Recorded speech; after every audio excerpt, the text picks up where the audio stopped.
we will take an advantage from Pak Azam presentation about the topic, and then after Pak Azam presentation, you have a Q&A session.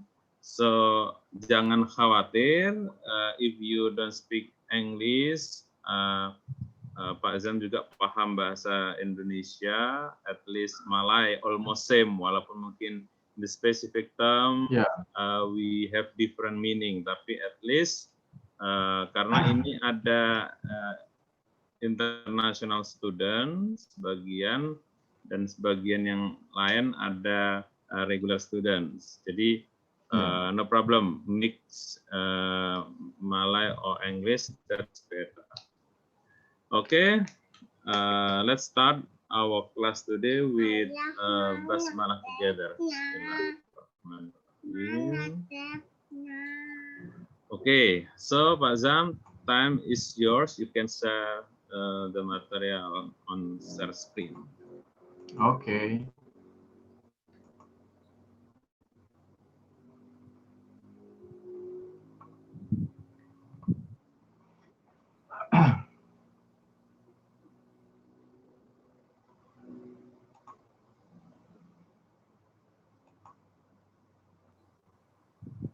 Okay, that's can good. You can you see the attachment? Can Yeah, that's great. We can see it.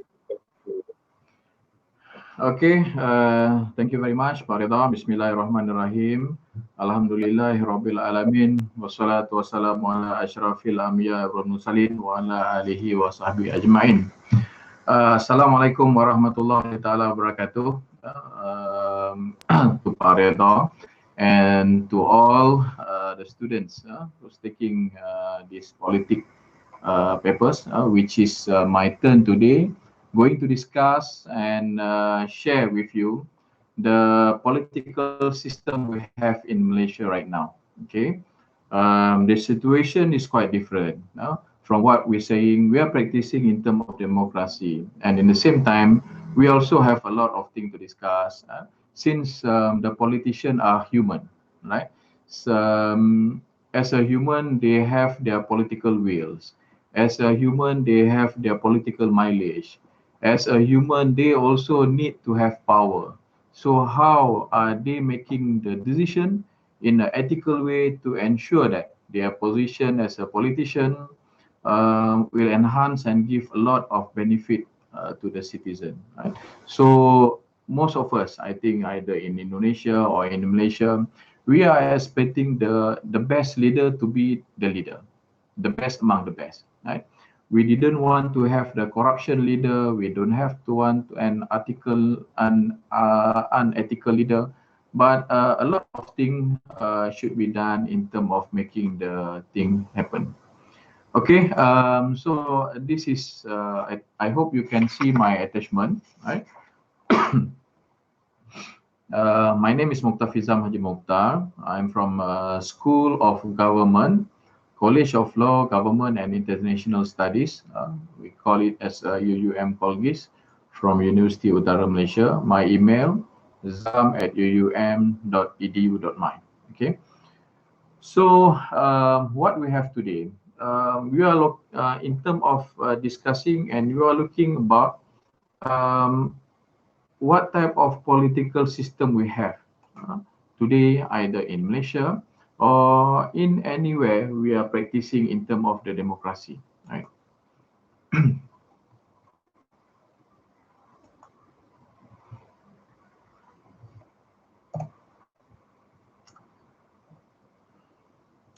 Okay, a lot of things in terms of form of government. We can see the differences between Malaysia, for example, and Indonesia. Here in Malaysia, we are practicing the constitutional monarchy in terms of parliamentary democracy. We are practicing in terms of monarchy. So at the same time, we are also practicing what we know as a parliamentary democracy. So meaning to say we have election every 5 years time, right? So in Indonesia, for example, you have what been practicing before in terms of presidential democracy. Okay, the same thing goes by election, but the most important thing, the leader in Indonesia or in any country who are practicing the republic system, the citizen will have the time and they have the opportunity to choose who will be the president, right? But here in Malaysia, we are practicing the parliamentary democracy. Okay, I explain to you later on, just a little bit detail in terms of the community or the House of Representative we have. We as a Malaysian will have the opportunity to choose 232, sorry, triple two, 222 member of parliament. So as a Malaysian citizen, we don't have any right to choose who will be the prime minister. Okay, whoever will receive the majority votes from the member of parliament, and he is the chairperson for that political party who win the most majority seat in the parliament. So that individual can be appointed to be the prime minister. Okay, so a lot of criteria in terms of different form of government. We have a capitalist system. Okay, we have a socialist system. We have a communist system. We have a democratic system. We have a monarchy in terms of political science. How they manage to do and run the country, the government being chosen by the citizen, and for that particular will, the political perspective, how they are governed, they've been chosen to be the government. And as a government, so what type of leadership trait you are practicing? Here in Malaysia, as I mentioned earlier, and most part of the world we have today, they are practicing the democracy, right?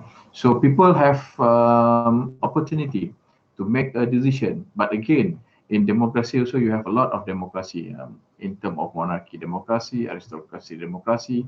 So either the leader willing to give the full total 100% of democracy. So it depends on leader that we choose, right? Even though we have practicing the democracy system, but in certain circumstances, even though you are practicing democracy, but again, the final decision will be made by the leaders, right? Some of the country, yes, they will put it into a majority. So if majority choose to form that particular policy, for example, so they will proceed with that particular policy, right? So in Malaysia, we are discussing about the policy in the parliament. So if the majority member of parliament support the ideas either from the opposition or from the government, so if two-thirds or majority of them agree with that, then they will automatically been chosen, or they will um, proceed with the policy being suggested by them, as long as the majority support the ideas. Okay. So of course, as I mentioned earlier, we have the democracy method, we have the monarchy, we have the autocracy, we have the federal system, we have the presidential system, we have the unitary, we have the parliamentary, and so on. So it depends on the country, what type of government they choose to be. Okay. So this I just just want to show to you the population of Malaysia we have. Compared to Indonesia, you have around 270 something, 280 million of people in terms of population. But here in Malaysia, we have plus minus around 32, 33 million. Okay. Um, the population of Malaysia, I think, just three times of Jakarta resident. Yeah, Jakarta, I think, is plus minus around 10 million. Yeah? So compared with Malaysia, we only have 33, 32 something, right? And the population, the percentage of the races we have, the main majority races we have in Malaysia is the Malays and Bumiputra. Bumiputra meaning to say they are ordinary people from Malaysia, and Malays, which comprise almost 70%. Okay, so Chinese we have 23.2, Indian 7%, and others 1%. So meaning to say the big Races we have in Malaysia, three. Yeah, okay, it's Malay, Chinese, and Indians. Okay, so this is the population we have in Malaysia. Okay, politics of Malaysia take place in the framework of parliamentary democratic constitutional monarchy. So this is what I'm saying just now in terms of the unique form of the constitution we have in Malaysia. Okay, we are practicing this since independence in 1957, 31st August in 1957. Okay, in terms of the parliamentary democracy, we are practicing the parliamentary democracy and constitutional monarchy. So I discussed this one in detail during our second class, which I'm going to discuss about the structure of the government, including the executive, including the legislative, and including the judiciary. So what are the method, how they've been chosen, what are the function of the executive in the constitution, what are the ideas and the rules and regulation been given by the constitution. Okay, so here in Malaysia, we have 13 state and 3 federal territory. Okay, so I just before I finish, I just want to show to you, this is the state and federal territory we have in Malaysia. Thailand is not a part of Malaysia. Okay, Perlis, then we have Kedah, Penang, Perak, Selangor, Negeri Sembilan, Melaka, Johor, Kuala Lumpur and Putrajaya, known as a federal territory. It's not part of the state. Okay, Pahang, Terengganu, Kelantan, Sabah, and Sarawak. So we have 13 of state, which I mentioned to you just now. 13 state and 3 federal territories. Okay, the territories, the federal territories, you can see Putrajaya, Kuala Lumpur, and the right-hand side is at Sabah, known as Labuan. Okay, so what are the differences between the state and the federal territories? State, the executive power been given to the rulers, king, ataupun kita kenali sebagai raja. That the state. We have 9 of the state which have the rulers. 4 state we don't have king. Okay, it is Penang, Melaka, Sabah, and Sarawak. So this executive power been given to the governor. The governor been appointed by the prime minister, the nomination by the prime minister, and the appointment of the governor been appointed by the Yang Di-Pertuan Agong, the king and the rulers. Okay, so this is the geographical in the political we have in Malaysia. Okay, we have 13 state, 9 state with king and rulers, 4 state with governors, and 3 federal territories. Okay. Okay, as I mentioned just now, regarding about the 9 state, governed by the rulers, king, and the executive power belongs to the Menteri Besar or the chief minister, if the state didn't have the king or the rulers. Okay, that is the differences. So what are the differences if you are just federal state, or you 9 of state belongs to the kings and rulers? Okay, so if 9 state, so meaning to say you will have your own king. Okay, the same thing goes to the Yang Di-Pertuan Agong, state of Kedah, for example, state of Perlis. So 9 state will have the king. So the king, of course, will make the executive decision, even though the executive power belongs to the Menteri Besar. But in the other hand, king, since we are practicing the constitutional monarchy, so meaning to say the king has just got a few discretion power.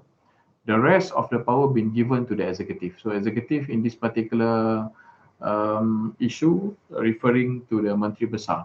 All right. So the Menteri Besar will have a lot of power and authority rather than the king itself.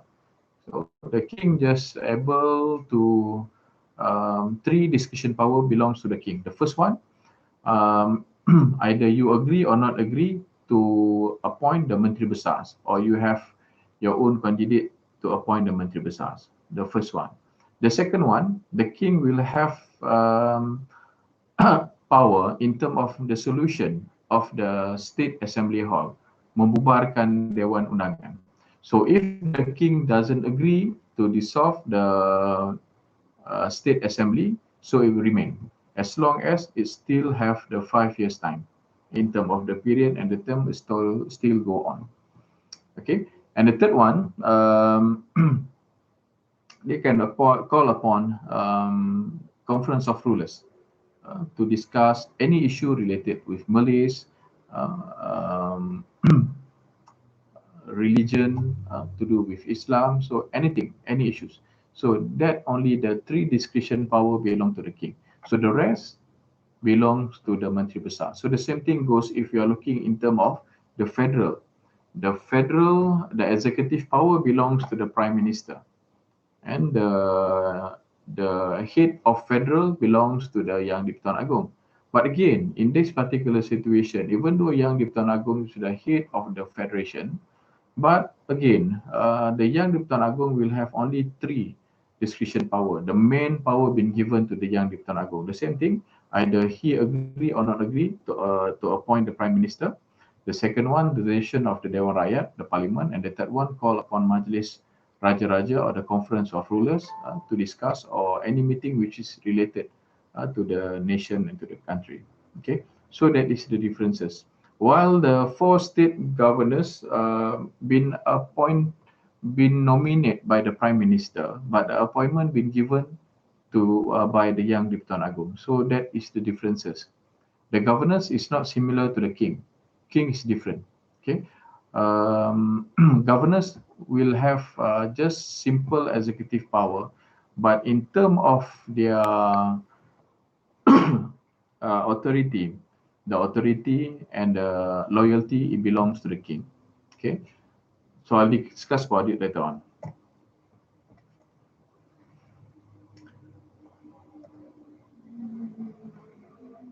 Okay, so this is a Malaysian constitution monarchy, that the parliamentary democracy, and the prime minister elected by the people. So this I mentioned to you earlier, which the prime minister been appointed, elected by the people through election that take place regularly every 5 years.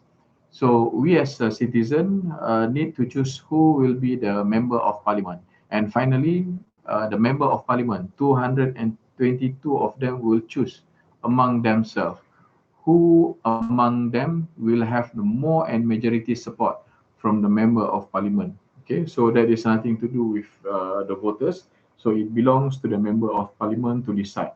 So in terms of making a decision, they must make sure that the candidate to be the prime minister must holding the chair position of the president for the political parties.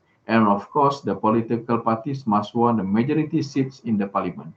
Either you in term of your own, your party alone, or in term of the coalition, pergabungan di antara parti-parti yang ada. So it depends. As long as you can confirm that and you can ensure that you have the majority support from the member of parliament, then you're able to be the prime minister. Again, with the approval by the Yang di-Pertuan Agong. So if the Yang di-Pertuan Agong agree, then the Yang di-Pertuan Agong will appoint you to be the prime minister. So if the Yang di-Pertuan Agong doesn't agree, so you need to think about that, discuss again with the member of parliament. So as far as the position of the prime minister is concerned, starting from the independence in 1957 until what the final we have in 2018, the last general election. So nothing to do with that. So as long as the majority of member of parliament agree, then Yang di-Pertuan Agong will just appoint that particular individual to be the prime minister, right? Currently, we have the Majesty the Yang di-Pertuan Agong, the 16th Yang di-Pertuan Agong since the independence of Malaysia in 31st August in 1957, right? So the Yang di-Pertuan Agong is the head of state, or in the constitution, the Malaysian constitution, known as the head of the federal, or head of federation. Okay, and the prime minister is the head of government. And of course, between the Yang di-Pertuan Agong and the prime minister, the authority is quite different. In terms of the executive power belongs to the prime minister. The Prime Minister can do a lot of things in terms of making a decision. But the Yang di-Pertuan Agong, you have the three decision powers. Beside that, whatever you want to do, you must get the advice from the Prime Minister. Okay, to appoint the Attorney General, for example, or to appoint the Chief Justice of Malaysia, for example, the nomination will be done by the Prime Minister, right? But the appointment will be done by the Yang di-Pertuan Agong.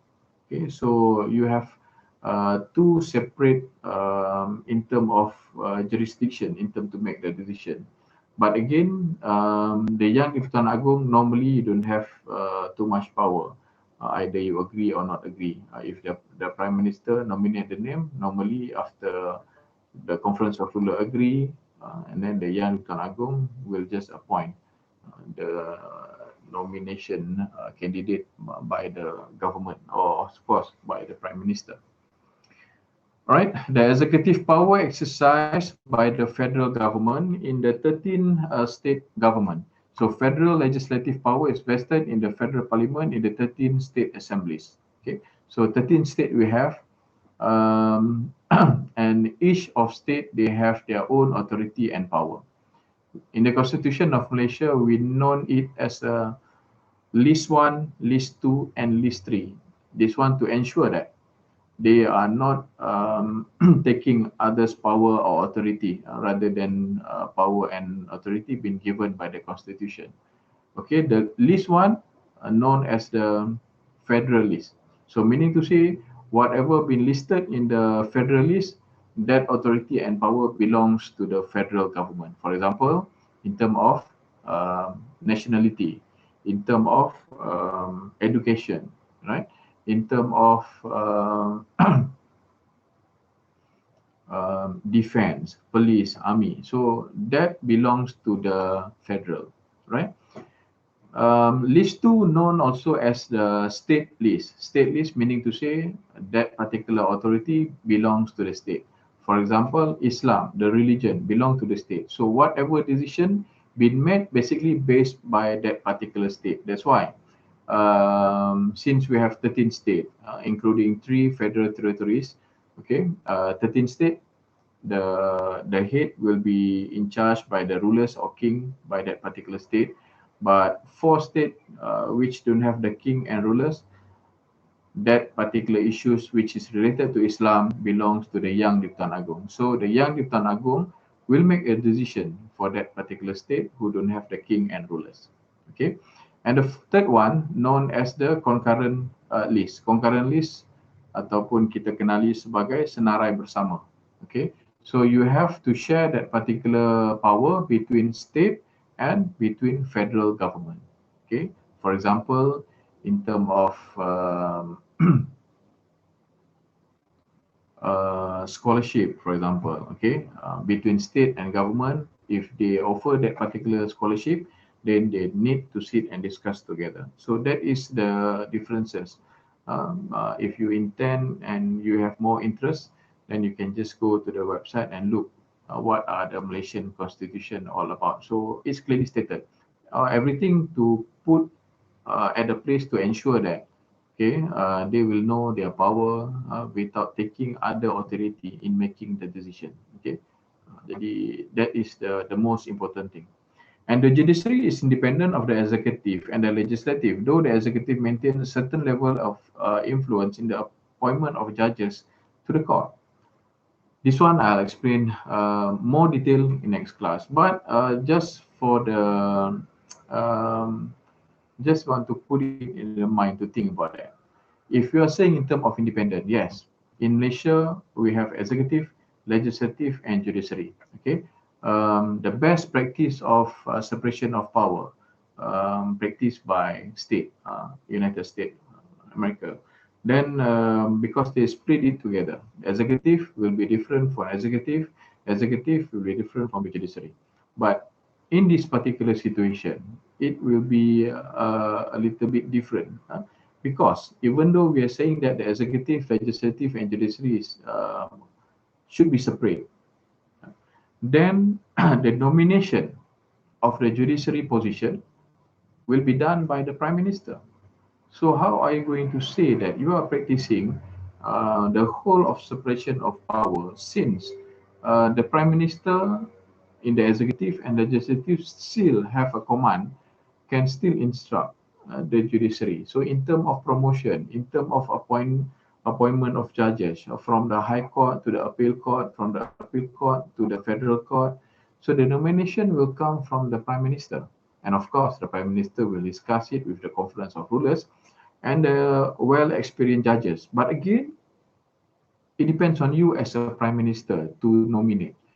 And if you as the judges, are you willing to say no to the nomination being done by the Prime Minister because you still want to be promoted for your position? So this will be discussed for the next class. It will be next week for these particular issues. So I just mentioning about the executive, legislative, and judiciary. So what type of government we have in Malaysia? What type of government does Malaysia practice? Okay. So Malaysia is a federation of 13 states operating within a constitutional monarchy parliamentary system, is categorized as a representative democracy. So why we known as a democratic representative democracy? Because we are doing what been asked in terms of the election. We choose the representative leader, we choose the member of parliament. So we will be part of the democracy.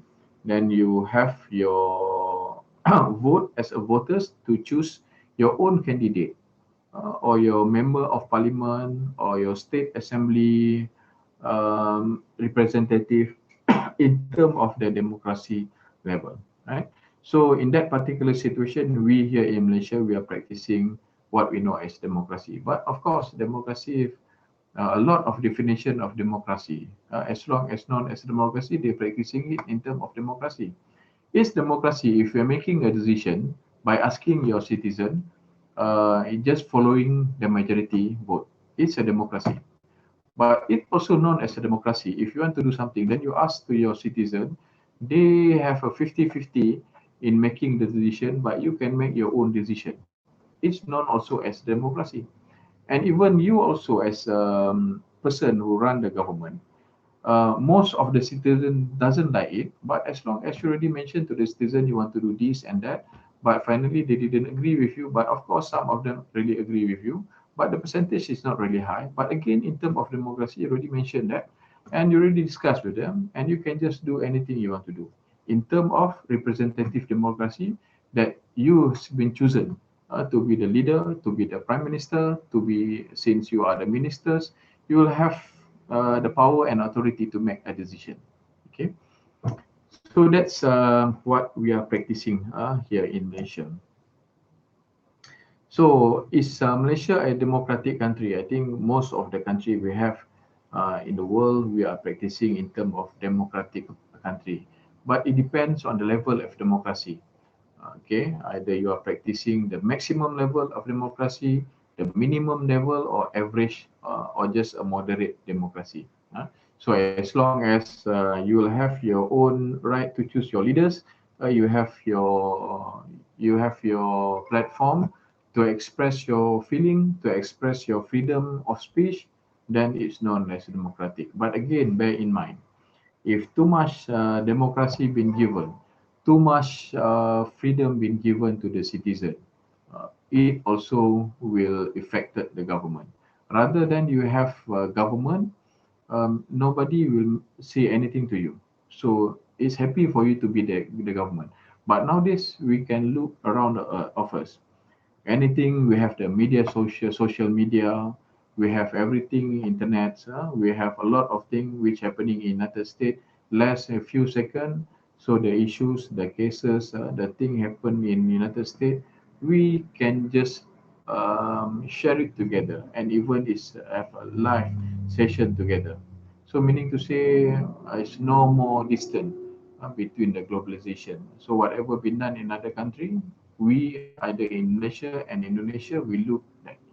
So if that particular country practicing the most in terms of democratic, then the citizen will ask the government, why can't we do this? Why can we do like this country? So the citizen we have nowadays, in terms of the information we have, it's quite hard actually to be a leader nowadays because our citizen, they have enough knowledge to discuss with the government. And even if the government didn't want to do that, they will ask again and again by given fact and figures.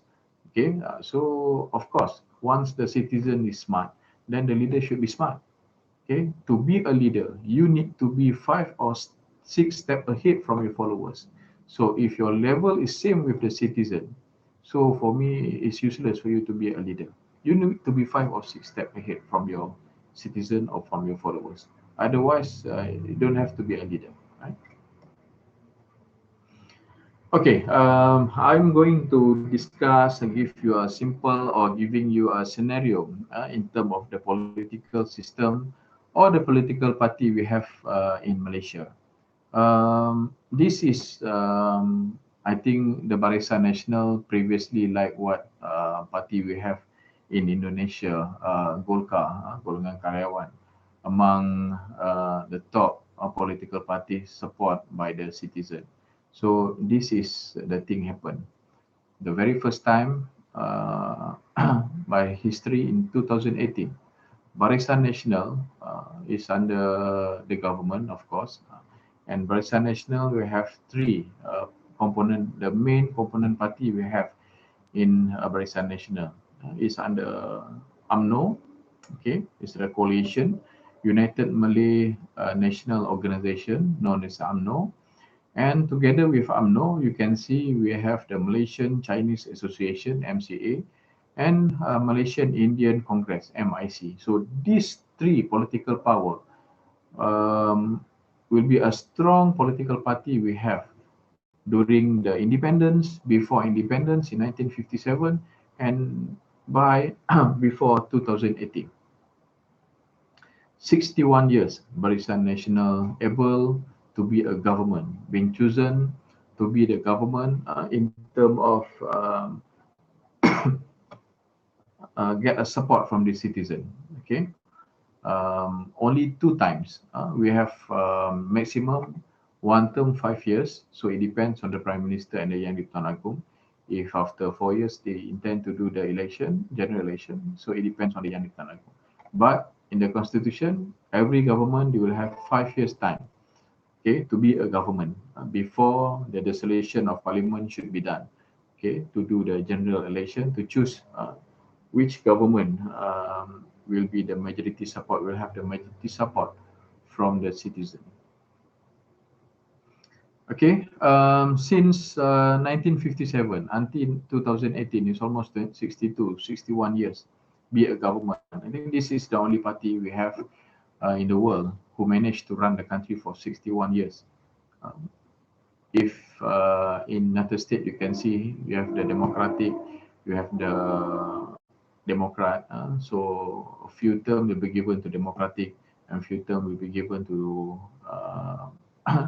Democrat in Congress to ensure that they're able to have a check and balance there. So they play quite a big role here in terms of Barisan Nasional. But because of the issues of the corruption, again and again, once they collapse as a government, a lot of things been showed to the public.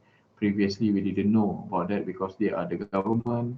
So the support to the government, they lose the support from the Malay elites. And finally, in 2018, the Pakatan Harapan won the election. So the very first time. Okay.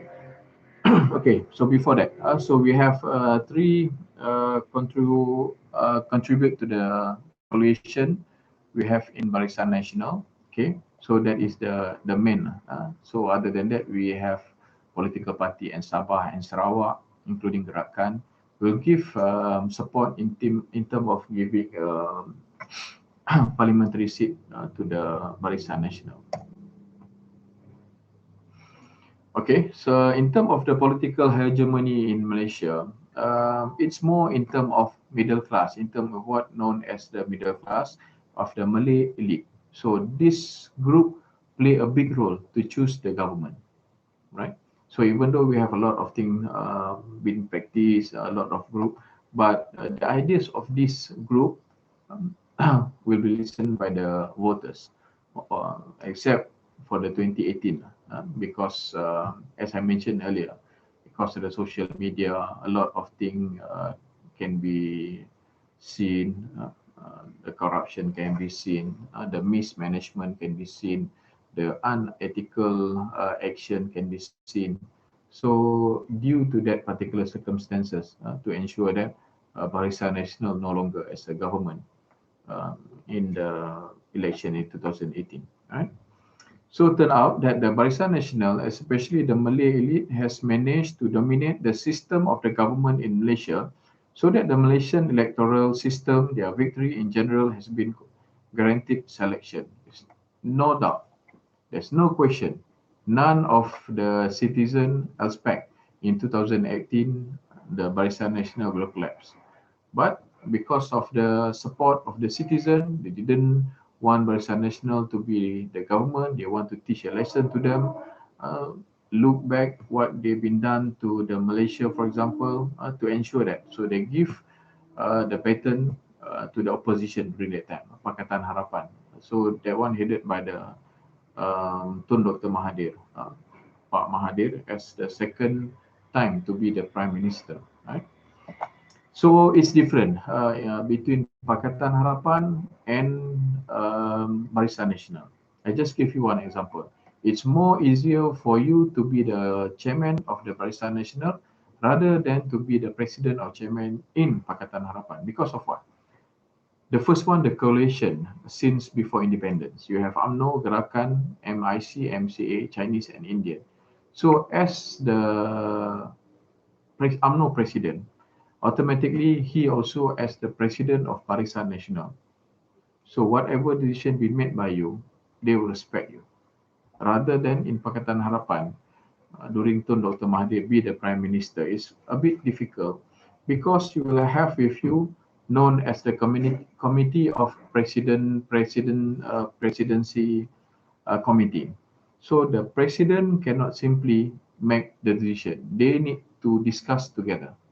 Either they have amanah with them, they will have Pakatan PKR with them, they also have DAP with them. So you need to listen to each of the president party before you make any decision. Rather than in Barisan Nasional, you can just make a decision and they will support you. So it's more easier to be a leader for that particular and making a decision for that particular situation. Right? So of course, that's why UMNO and Barisan Nasional able to be a government for quite some time and quite a long time because it support by the Malay elites and support by the Malay citizen as a whole. Okay, most of them support UMNO as the political party for them to be a platform for the voters and for the citizen in making any decision to help their situation in terms of the politics, economy, and situation. Okay.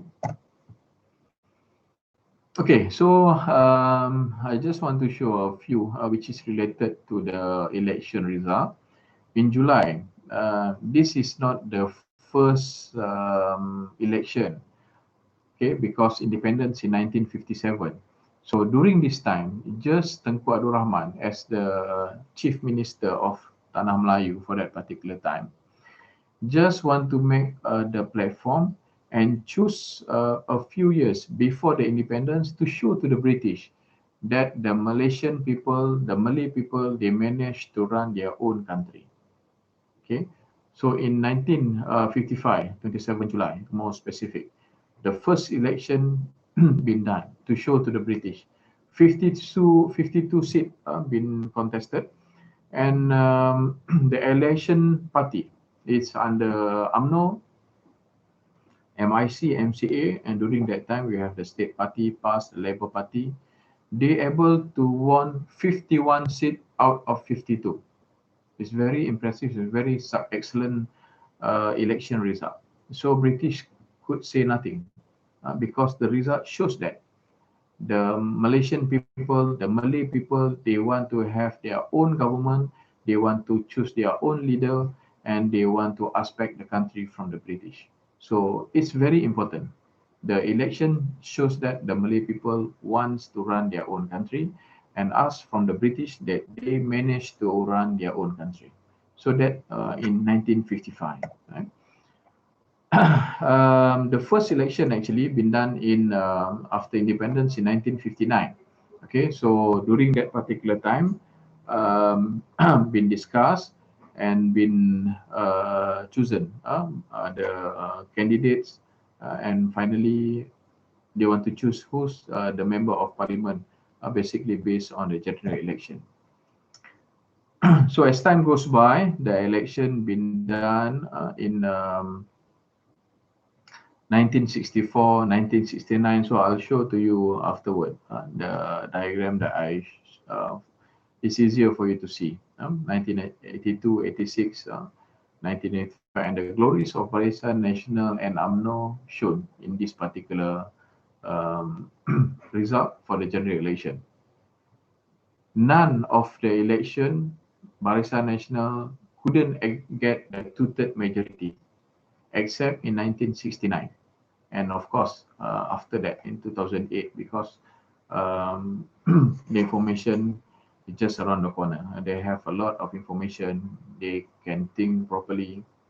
So in 1969, Barisan Nasional, they didn't have the opportunity to get a two-third majority. Okay, so this is what we have during that particular time.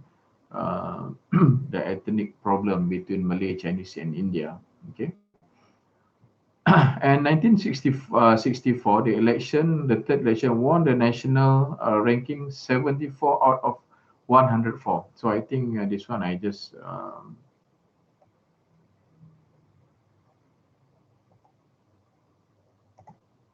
okay, just look at this first. General election in Malaysia.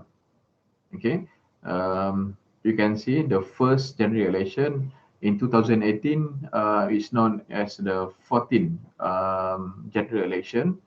Okay, year in 1955, and then the alliance. I just put it to show to you the opposition and the alliance. Just put it Barisan Nasional as the alliance, and finally the parliamentary seat. How many seats been offered by the parliament during the particular time? In 1955, only 52 seats contested in the parliament. So out of 52, Barisan Nasional won 51. So meaning to say, it just lose one seat only. So no problem with that. They're very excellent in terms of the result of the general election. The first general election after the independence in 1959.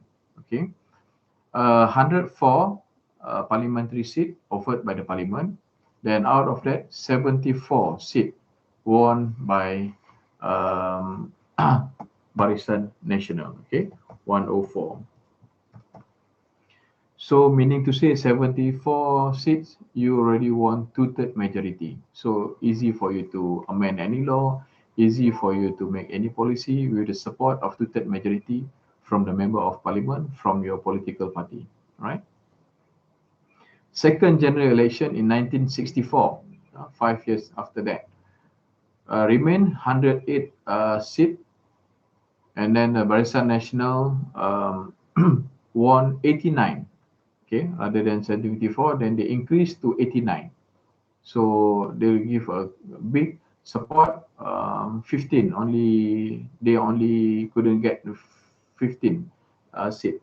So the rest they won the parliamentary seat, 89. Okay, in 1969, the result is quite worse because we have the racist problem in Malaysia for that particular time, Malay, Chinese, and Indian. So Barisan Nasional only won 66, okay, out of 103. So meaning to say, if you want to have two-third majority, you need to won at least 68. But it's still okay because you couldn't get the two-third majority, but only for 2 seats, right? In 1974, they changed their mind after the government give a great support to the citizen, try to settle and overcome the problem, the racist problem. So during that time, Tengku Abdul Rahman just resigned as the prime minister, and been replaced by Tun Abdul Razak. So the support of the citizen and the support of the Malaysian people increasingly, rather than 166, so they increased to 135. So the parliamentary seats is 154. 1978, 130 Barisan Nasional won out of 154. Again, they have the two-third majority. In 1982, 132 increased another two more seats to ensure that they will have enough two-third majority. In 1986, okay, they have won 144 seats out of 177.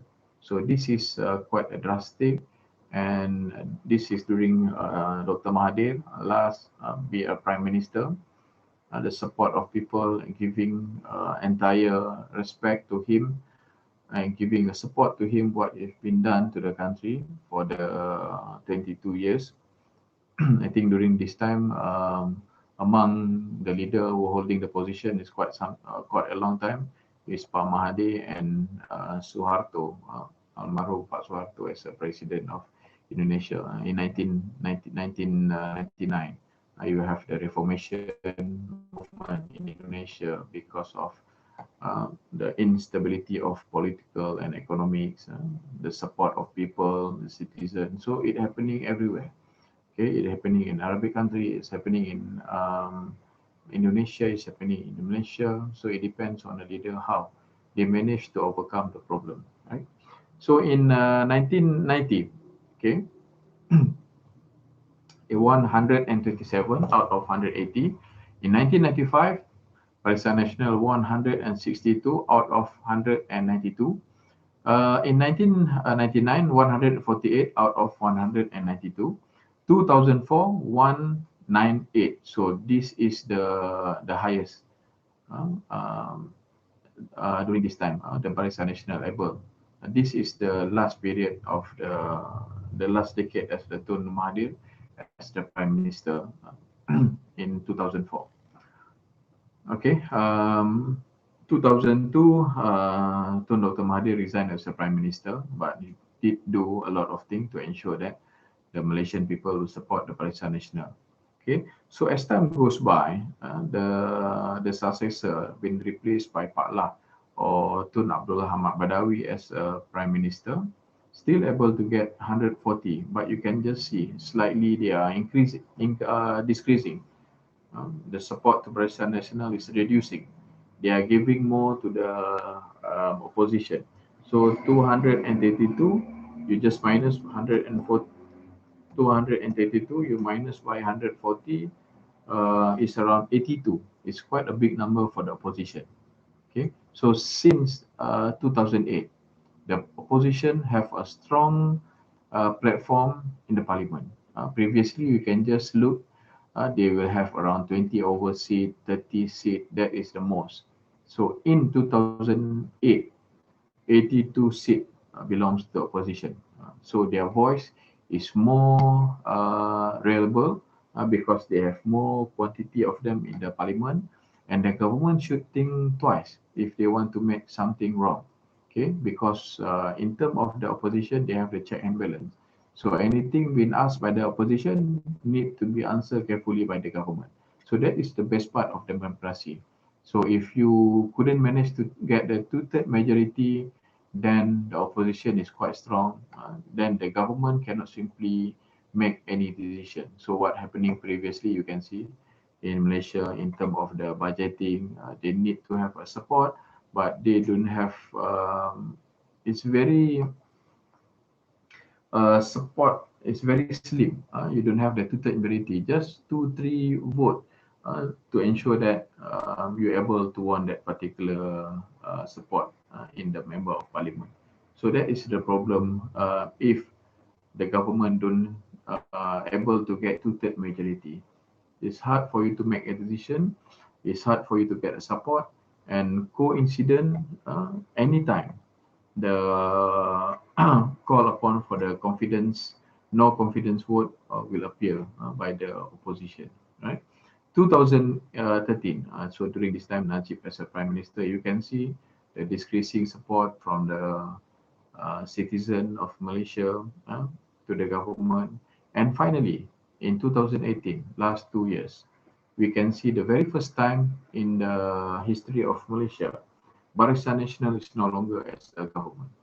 The opposition, through the Pakatan Harapan, through the Tun Dr. Mahathir previously as a government, was not satisfied with the Prime Minister in terms of the unethical activities being done. So Tun Dr. Mahathir jumped together with the opposition, formed their own parties, and that political parties able to be a government in 2018. They won 124 seats out of 222. So you just need to have we have triple two, two, two, two. So meaning to say, if you have 112, you can just form your own government with a simple majority. But as you all know, it's a simple majority. It's hard for you to form a government because you need to have a good support from the member of parliament. So anything can happen.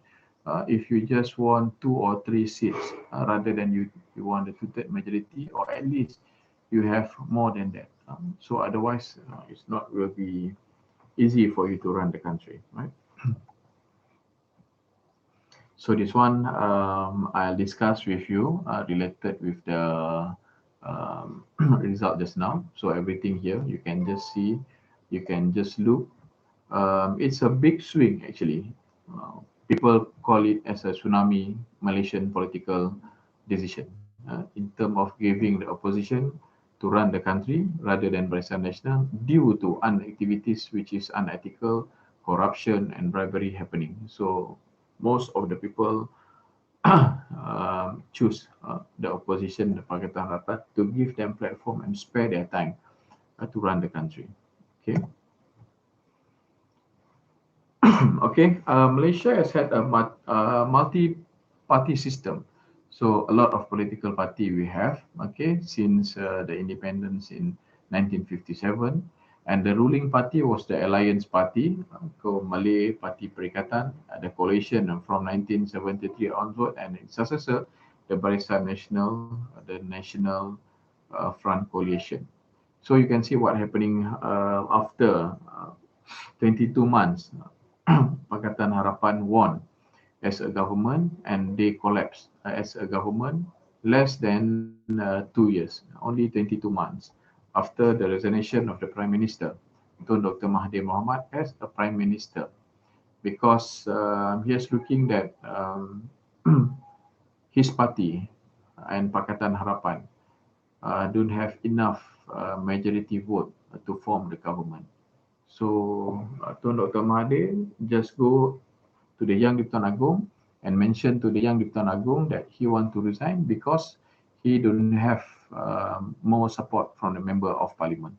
So rather than no confident vote, so Tun Dr. Mahathir just stepped down. So what happened if Tun Dr. Mahathir stepped down as a prime minister? So this is more to the coalition and the agreement of the government.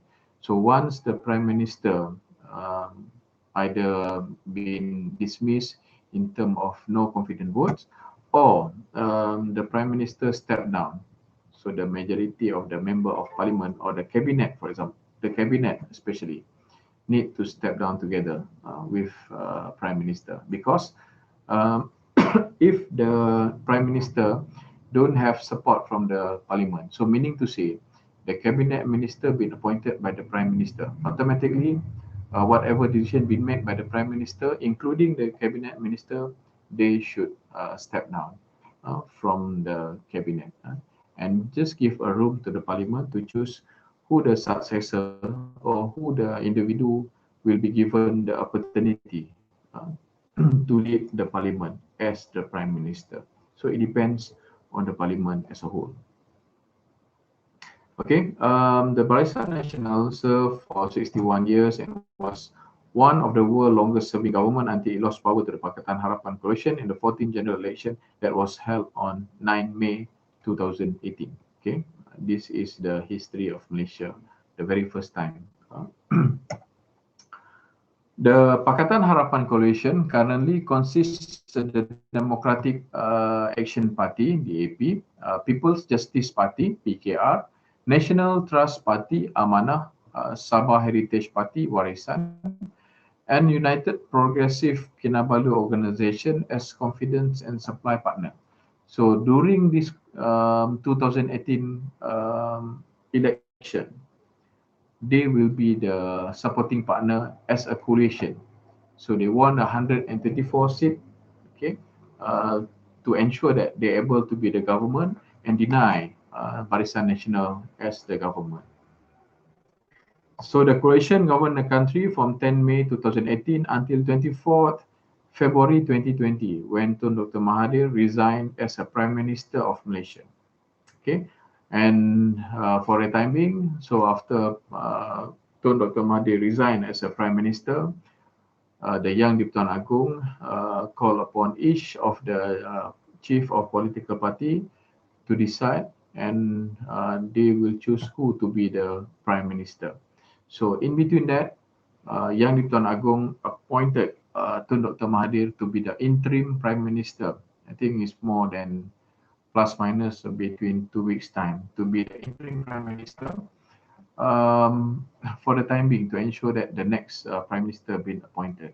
So once the Yang di-Pertuan Agong make up his mind, then Tan Sri Muhyiddin, now the Prime Minister of Malaysia, been chosen as a Prime Minister. But since the combination, the opposition composition is predominantly not very strong, UMNO with their own issues, and then PAS with their own legacy, and Sabah and Sarawak also support. But again, if you don't have enough support, you just have 2 or 3 seats more than opposition, you will be in quite a big trouble and hard for you to make a decision. So that's happening in Malaysia right now because of the government is not very strong in terms of the member of parliament.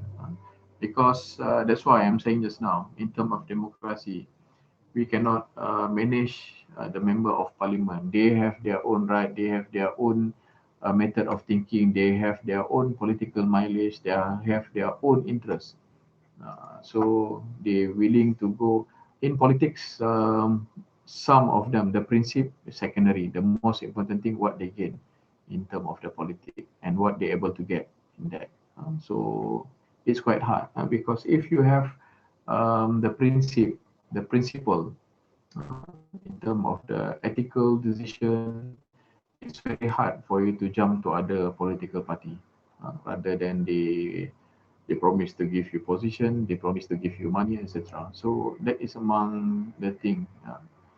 The best part is maybe return back the power to the citizen for them to make a vote. But coincident, the government we have here just less than 3 years, have another 2 more years to go. Spend a lot of money for general election. The previous general election, 2018, election commission spent 500 million Malaysia ringgit to run the general election. It's quite a waste just because of you have another 2 more years to go. Okay, but it depends on the prime minister and the Yang di-Pertuan Agong. So this is the general election 2018 overview. This election changed everything, the landscape, political landscape in Malaysia. Okay, we have Barisan Nasional (BN) with a blue color. You can see contesting 232. Barisan Nasional only able to have 79 seat member of parliament, meaning to say you fail to get the simple majority. You just need to have 112, but to have a 2/3 majority, you need to have 148. So the red one, the new coalition of the opposition during Barisan Nasional as a government. So the new coalition is under the PH, Pakatan Harapan (PKR), DAP, PKR 48, DAP 42, PPBM, this is the political party by the Tun Dr. Mahathir, 12 seat, Amanah 11 seat, and Warisan from Sabah have 8 seats. Okay, so they managed to get 124. So meaning to say they've been appointed to be the government for this particular general election. Okay, so that's what happening in terms of the new landscape of Malaysia. And after the 22 months being a government, then after the resignation, then the new government been chosen by the Yang Dipertuan Agong to run the government. And again, a lot of not satisfied voices been mentioned by the citizen. We need to have some of the candidates to be the ministers, to be of the prime ministers, for example. They need to have back the general election. So it depends on the Yang Dipertuan Agong to decide how. But due to this pandemic COVID-19 we are facing today, okay, I think in terms of the generation, not the best decision to avoid the separation of this COVID-19 issues. Okay, so although Malaysian political have been relatively stable, critic that the government ruling party and administration are the few countervailing forces. A lot of things happen, a lot of things been discussed. So because of that, the Malaysia is not really in a stable way. But yeah, coincident because of the issue of COVID-19. Because of that, and then in terms of the distance limit, in terms of making last time we have even in Indonesia also we have to have protests if you didn't support the government. The same thing happened in Malaysia. Okay, so due to the COVID-19, it's quite a good thing in terms of the people cannot the movement. They need to limit the movement and they need to limit their activities. So because of that, we couldn't see a lot of things which is related to the protests by the citizen. However, since the 8 March and 2008 general election, the media coverage on the political country and increased. And after the 14 general election, the media freedom was promised by the new government of Malaysia. Yeah. So for me, in terms of the freedom, you need to secure a little bit of freedom. If you give a total freedom to the either to the citizen, to the media, and even that is the best part in terms of the democracy. But as a government, um, it will be a trigger, will be a platform for them in terms of making a decision with the citizen will not support the government. The freedom, yes, you need to give the freedom in terms of freedom of speech. But again, bear in mind, freedom of speech, it depends. If you are mentioning a good things, then no action will be taken to you. But if you are mentioning about things which, yeah, either it's a sensitive issue, either it's related to, it's not accurate in terms of giving the right information, then action will be taken to you. Even though we have a free again, once you just send it through the social media, most of the people didn't read it properly. Just read it and just forward it to another group, forward it to another person, then it will be a problem. And of course, if the thing or the issues is not right, then it will be separate.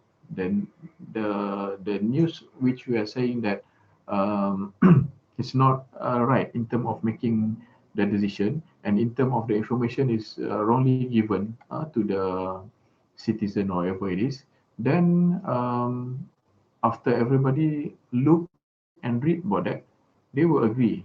Some of them will agree. Some of them didn't use their mind to make decision. Some of them just read and this issue, this article is right. Then that will be a problem. Okay, this 10 years back after the social media, and but the most important thing will be among the best platform for us to share views about the information, any information.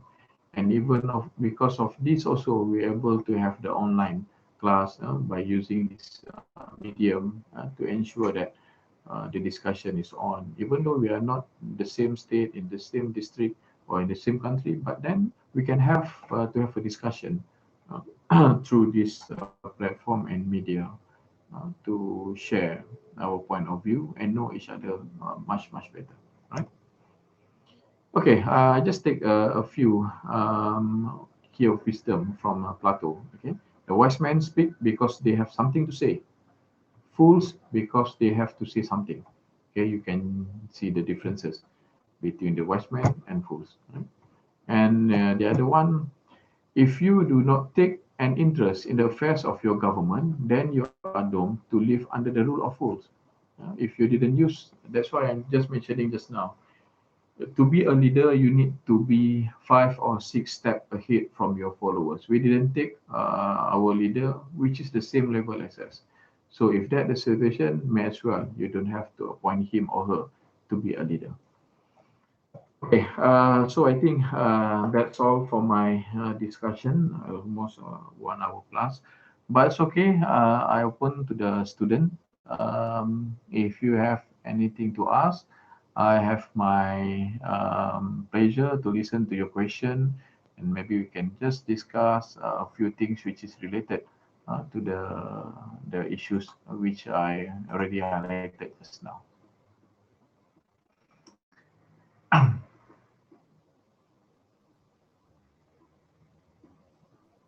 Okay, thank you, Zam. So, students, now is your turn, yeah, because Pak Zam already critical system of Malaysian government, yeah, from the history, and the next one political development, specific on election, and so on, about the government system between uh, central government and the different from Indonesia. Yeah. Thank you very much, Pak Zam. So now, uh, let me know You're if you have welcome, Pak. bisa bahasa Indonesia, tidak apa-apa. If maybe some of you don't prefer to deliver question in English. Yuk, James, you wanna ask something, James? I love to have the Indonesian student in my class.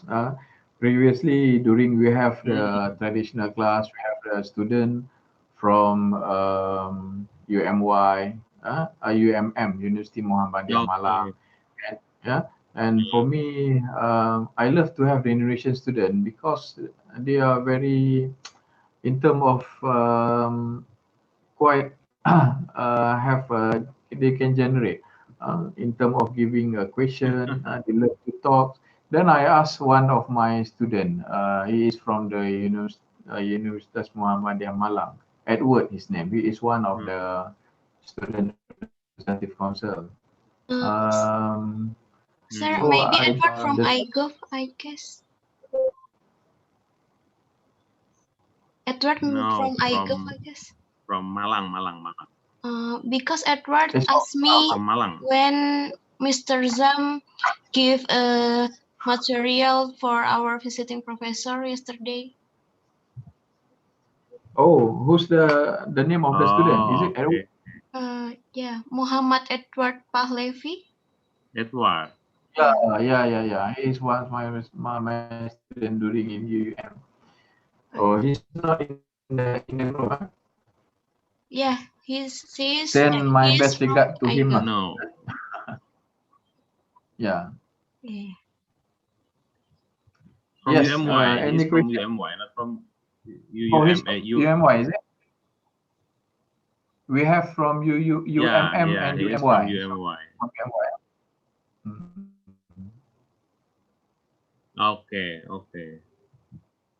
Okay, that's great. Okay, Anyone?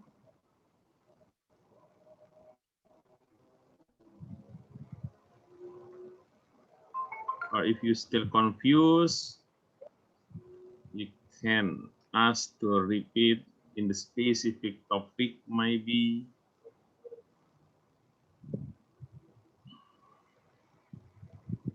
Saiful Ridwan, do you wanna ask?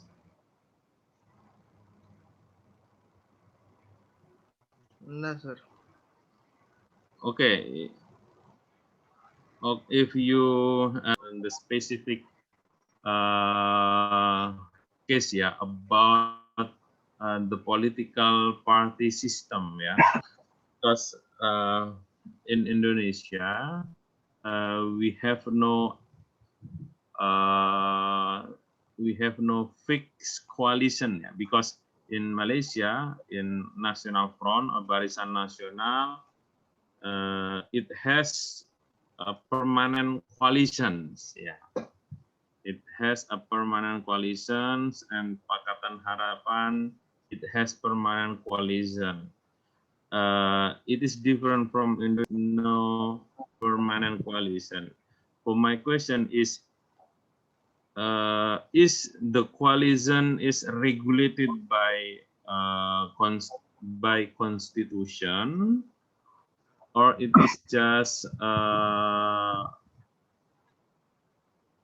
tradition in Malaysia?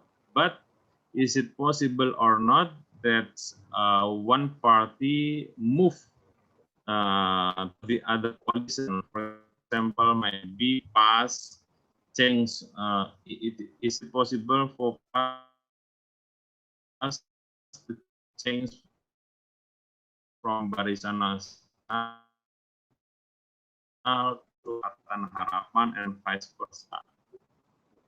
And that's Okay, yeah. I think it's quite interesting.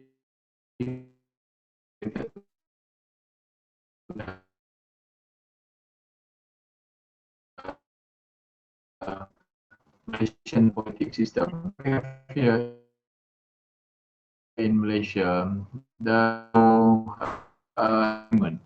so meaning to say the collective. So if the registrar of society they agree and you follow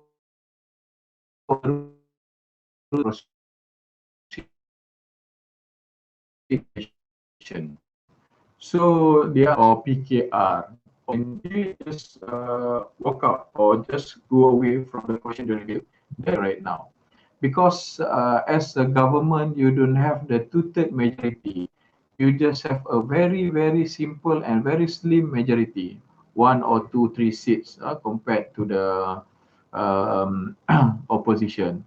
Then of course you need to be strong and you need to have more alert in terms of your member of parliament. The opposition, of course, will go to the member of parliament asking them, it's better join our party and we can just form our new party, then we can just give you the position of ministers. Who knows? We are not in that particular platform in terms of their discussion. Maybe money also involved in that particular situation. And even rather than that, beside that, they also will give you position. So in terms of you want to change your mind, rather than previously with Barisan Nasional, and after now you are under the Perikatan Nasional, so you can just move on. But the most important thing, it depends on the president party.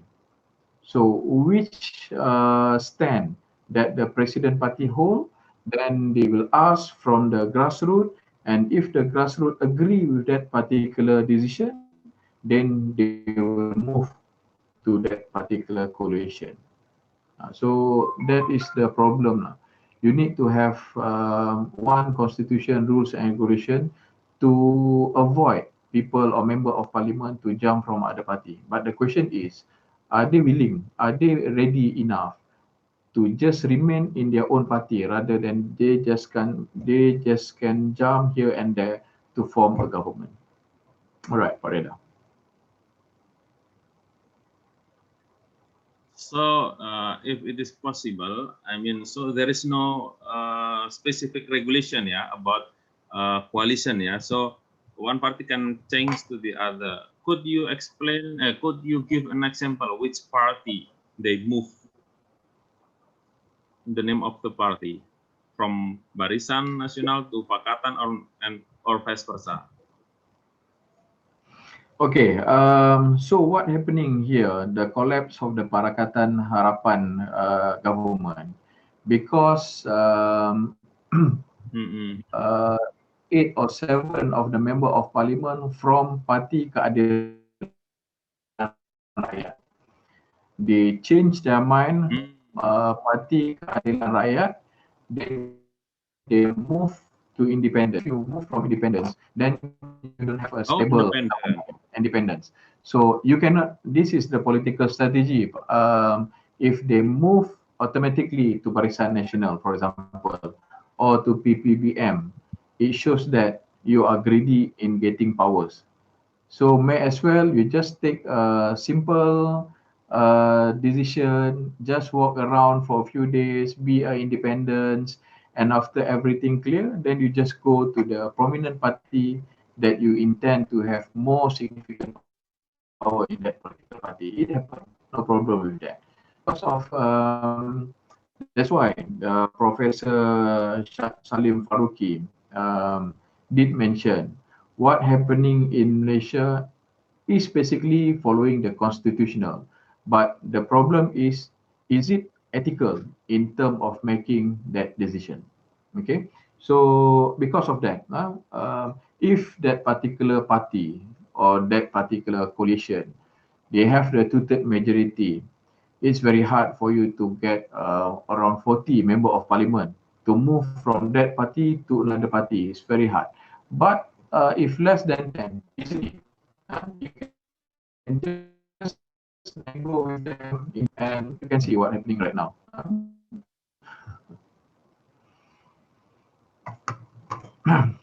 Okay, copy there.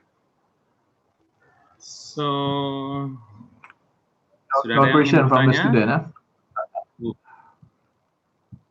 Question from student? Silakan kalau ada soalan bahasa Indonesia pun boleh. Ya. Ada yang ingin bertanya?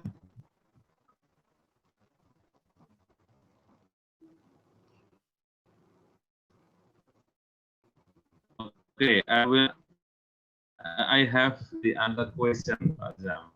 You mentioned the elected prime minister is also appointed by yang dipertuan. It's always kings, ya. Yeah.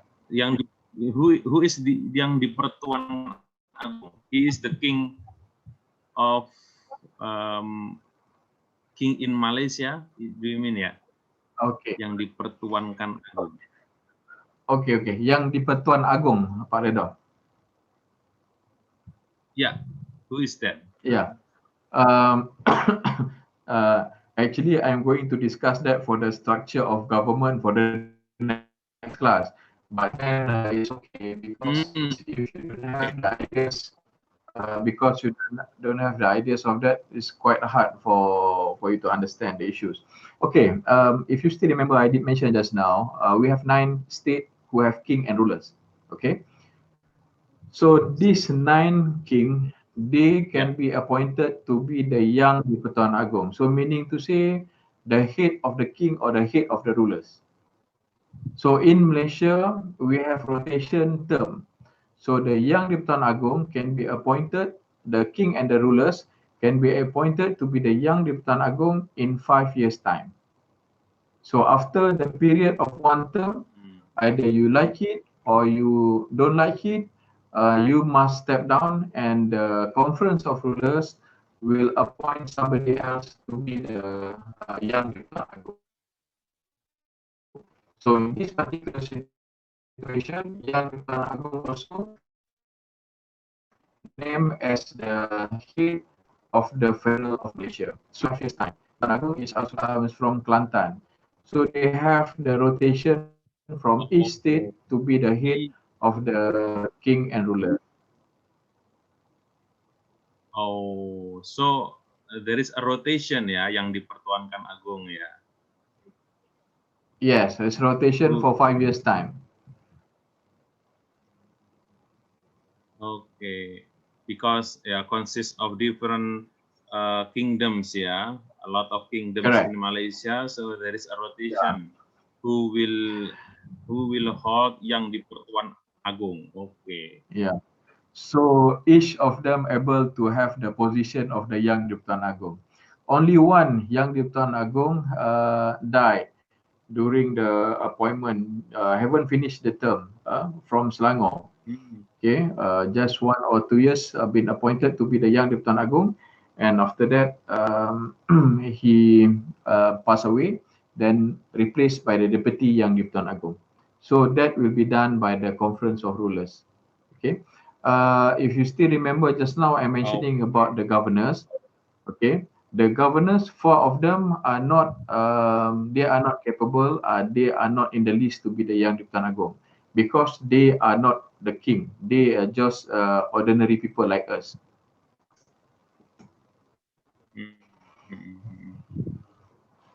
So in terms of making the decision, yeah. Yeah, Pak Reda. Okay. Okay. So before we close the class, maybe anyone still want to ask the speakers today? Maybe just one question. Anyone? Malu-malu? The same thing in UUM also lah, Pak Reda. Normally in my class, Pak Reda, normally in my class lah, if opinion, I just read their name and I just call upon their name lah. So that's the only way lah, through online. If face to face, no problem, it's okay. You can just see them and they also can see you. But here, I can just call their name lah. If they are around. Yeah. If they are not around, then just us only lah.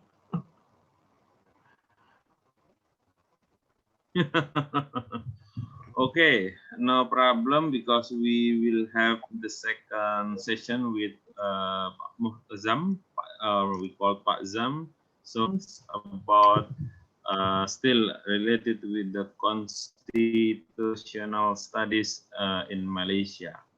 So thank you very much, Pak Zam, for your presentation.